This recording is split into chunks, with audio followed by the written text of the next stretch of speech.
The love story between Bella Swan and Jacob Black in the Twilight saga is actually a lot more poetic than what the movies depicted and what the fans generally give it credit for. That is, until she seeks out Jacob and brings him back into her life, and he's just this bundle of joy.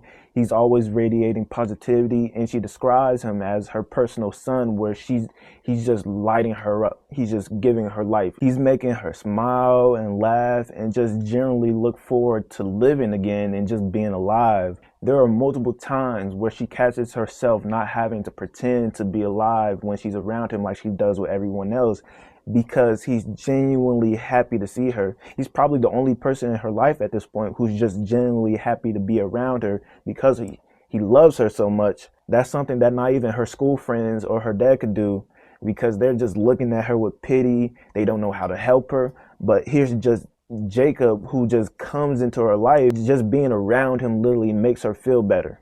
Bella could never bring herself to push Jacob away because she needed him to be everything he was, as affectionate as he was, in order to feel again. Jacob's love for Bella literally brings her back to life. He's injecting her life with so much light and warmth at such a dark and cold time, where she's literally getting back her will to live again. And although we don't see Bella reciprocate his affection to the degree that he has with her, she does love Jacob, and she even falls in love with him romantically. It's just that she's been lying to herself about her love for Jacob because she loves Edward Moores, and she views her attraction and love for Jacob as a betrayal to her love to Edward.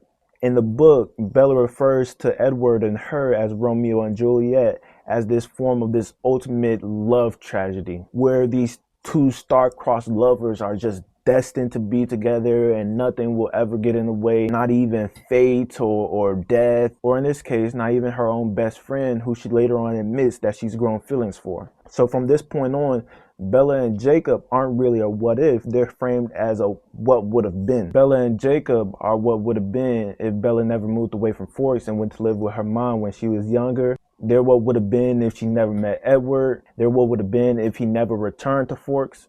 And even if Edward did return to Forks eventually, Bella and Jacob are what would have been if he just waited a little bit longer. Ultimately, they're a hypothetical who at every turn is just one unfortunate choice away from becoming an actuality. And here's where the relationship dynamics become more abstract. Bella's love for Edward mirrors drug usage and substance abuse. She constantly refers to Edward as her drug, and she refers to the effect that he has on her as like drug inducing.